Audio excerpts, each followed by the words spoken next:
So you see him everywhere you look.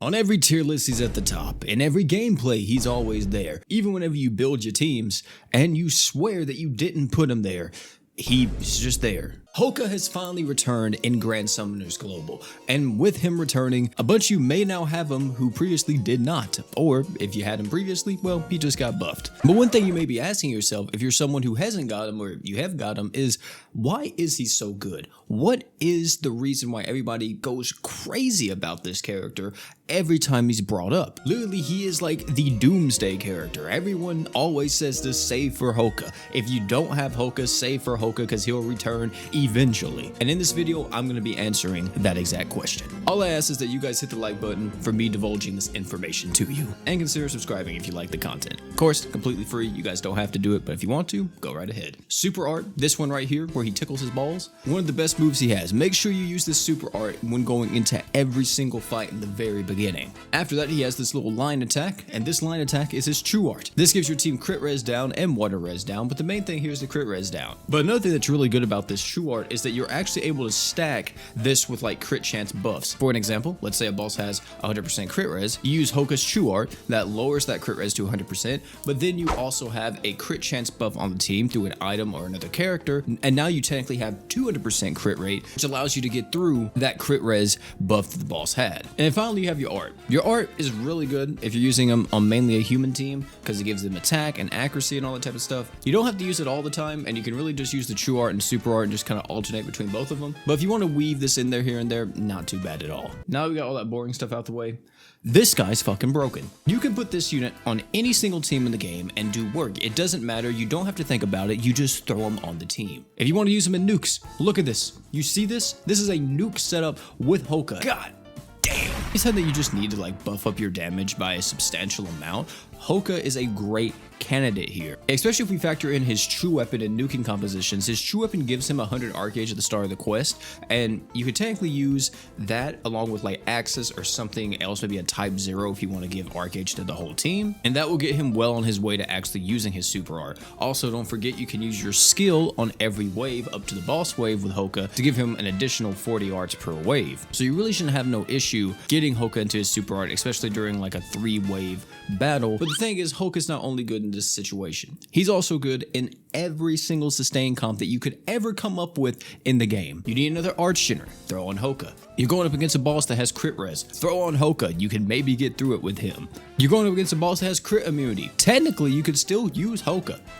I mean, there's nothing stopping you because his Archgen is through the roof. Talking about this Archgen, let's actually break this down just for a second to really give you guys an idea of how crazy this Archgening is. Houka has one of the single highest Archgening buffs in this entire game. Being able to give 7 arts per second, or technically 10 arts per second to the leader, means that Houka in some team comps can actually solo Archgen, which is very, very hard to do with pretty much any character in this game, but really, if you break it down and look at it, he can absolutely do it. I wouldn't recommend that you do this in every situation, but if you need to for a specific team comp, you could try it out and see if it works. Not only is his Archgening number just insane, it's the fact too that he has 2 support slots that are faster than normal thanks to his passive. So if you factor in the super art and 2 support items that are going to be overtime or burst Archgen, you really shouldn't ever have problems with your Archgen, even if he's the only Archgener on the team. The only bad thing I can say about this Archgen is that it's type E.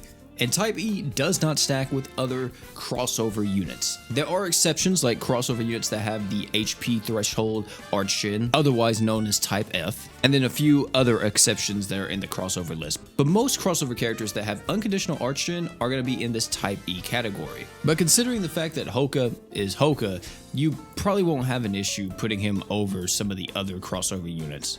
And if it hasn't been clear yet, Houka only gets better with other units. If you factor in some of the strongest characters in the game, or even just anybody, they vastly make Houka better, and Houka makes them better.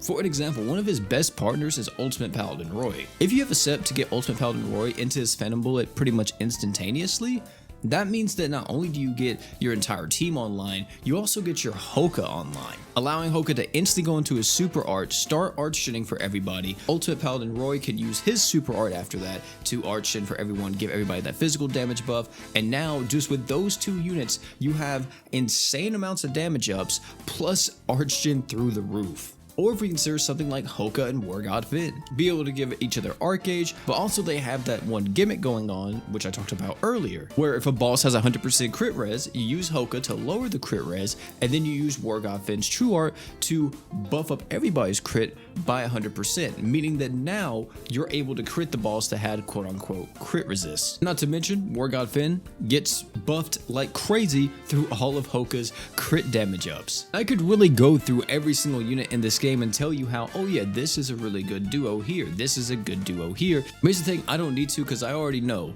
You can see the vision. But does he have a weakness though? Technically, Houka doesn't have a weakness. It's more so how bosses counter him. Like if a boss has Water Killer and he instantly pops your Houka as soon as you load into the quest, there's no way to counter it. If a boss is resistant to physical damage, technically you can't use Houka, but you still can because you could use him alongside the magic characters. But, you know, he's still in a weakened state in that regard. Or even crit immunity. I know I said that you could still use him in those situations, but I also believe that you're better off using someone else. But that's it. There's nothing else that can really hard stop Houka dead in his tracks. And the crazy part is that the way how this unit is designed, I don't know when he will ever get quote unquote power crept. He's such a timeless character and so future-proof. Whatever the next unit may be that Next Ninja comes up with to replace Houka, they're gonna have to be crazy. They're gonna have to literally be the most insane character we've ever seen. Cause what else are we gonna get? Like 1000% crit damage up? Like 15 arts per second or something? Like that's just goofy numbers at that point. And we're already hitting for goofy numbers, which is cool for everybody who has Houka. But this is the biggest issue this game has as well. Houka is a very limited character. He's not just limited to hero festivals, he is limited to the Kill la Kill crossover. And once this crossover leaves, you can't get Houka. There's no chance for you to even pull Houka off banner because he's tied to this crossover. So let's say you have like the unlucky scenario of coming into the game like on the last day of the crossover and you didn't get Houka, or even a worse scenario, you come into the game like 3 months, 4 months after Houka released.